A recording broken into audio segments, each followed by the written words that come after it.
Stanley Praimnath had no idea that morning would split his life in two. He arrived at his office in the South Tower like it was any other Tuesday. Elevators, keyboards, coffee, phone calls, the clean hum of a city fully awake. Everything felt normal. Too normal.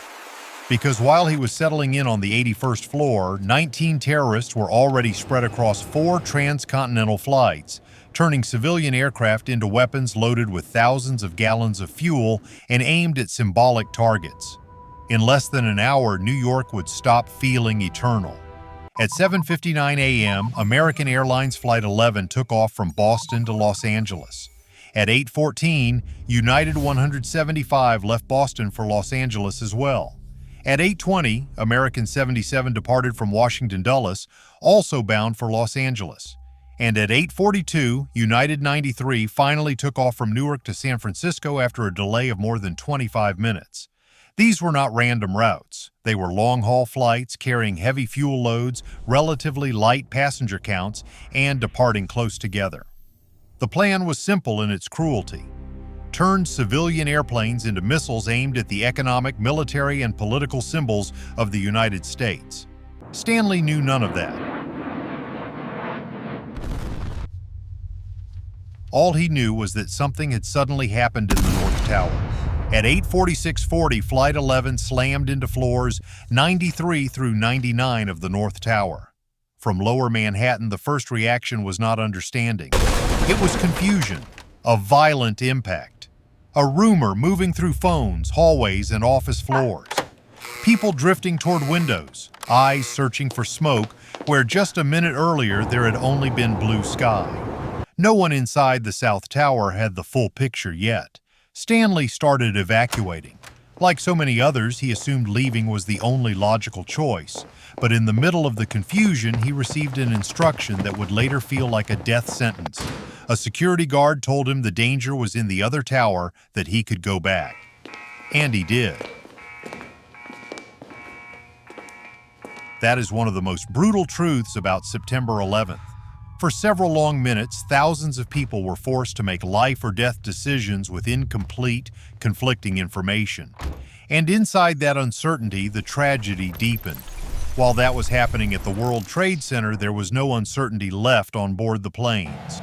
On Flight 11, flight attendants Betty Ong and Amy Sweeney managed to report that the cockpit was not responding. American 11, Boston Center, radio check. American 11, Boston Center, acknowledge. No response, try ident. American 11, if you hear Boston Center, ident. Still nothing. American 11, recontact Boston Center on 127.82. That passengers had been stabbed and that something like mace or pepper spray was making it hard to breathe.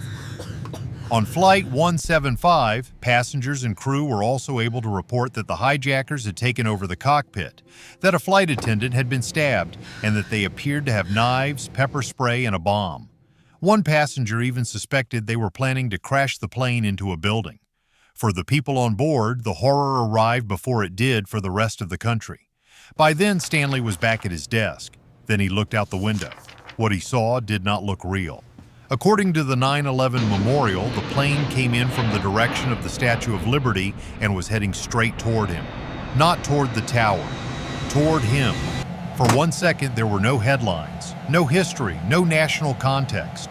Just one man watching a massive death machine come at him head on. At 9:03:11, Flight 175 crashed into the South Tower between floors 77 and 85. The nose of the plane came to rest roughly 130 feet from Stanley's desk, and just like that, the office stopped being an office. The air changed, the floor changed, sound itself changed. It was no longer noise, it was physical violence. Fire, fuel, dust, broken walls, darkness. People trapped inside debris that, seconds earlier, had been part of a workplace. Stanley found himself cut off behind a barrier of destruction, pounding, shouting, trying to reach someone on the other side, and someone heard him. Brian Clark, who was coming down from the 84th floor as part of the building's volunteer fire safety team, heard Stanley's cries. He helped free him. Then he used a flashlight to guide them toward the stairwell. In that moment, it was not a symbol. It was direction. It was a lifeline inside a building that had already begun to die. Below them, the city no longer functioned like a city. At 9:37:46, American 77 struck the Pentagon. At 9:42, the FAA issued an unprecedented order. Every civilian aircraft in U.S. airspace had to land at the nearest airport. Nearly 4,500 planes complied.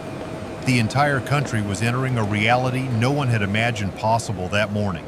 And even then, inside the towers, for the people still moving down through smoke and panic, the world had narrowed to something much more basic.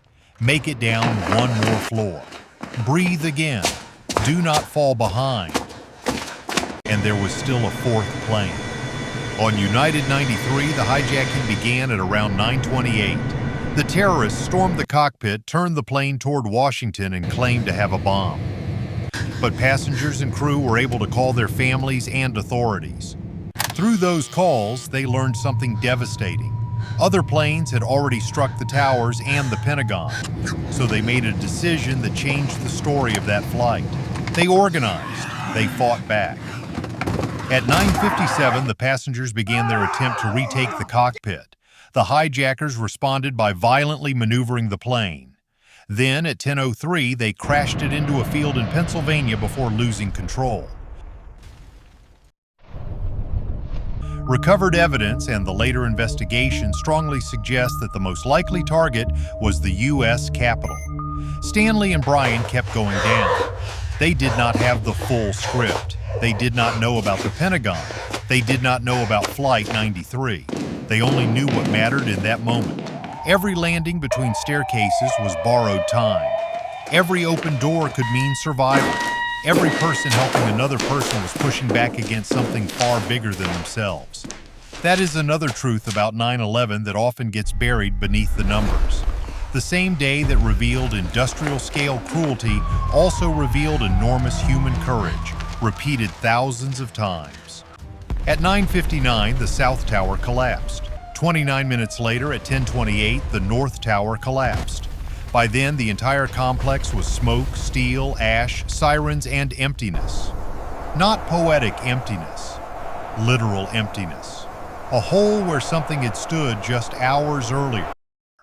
A total of 2,977 people were killed in the September 11th attacks. 2,753 in New York, 184 at the Pentagon, and 40 aboard Flight 93. Among the dead were 441 first responders from more than 30 agencies, including the largest loss of rescue personnel in a single day in American history. And that is what makes 9/11 so difficult to tell without either flattening it or exploiting it. It was not just an attack on buildings, it was an attack on normal life itself. Stanley survived. Thousands did not.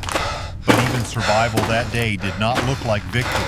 It looked more like carrying, for the rest of your life, the weight of having seen the sky turned into a weapon, an office turned into a grave, and an entire city learning in real time that the world could change in minutes. That morning began with people showing up to work and checking their email. It ended with a hole in the skyline, nearly 3,000 dead, and a wound in history that still has not fully closed.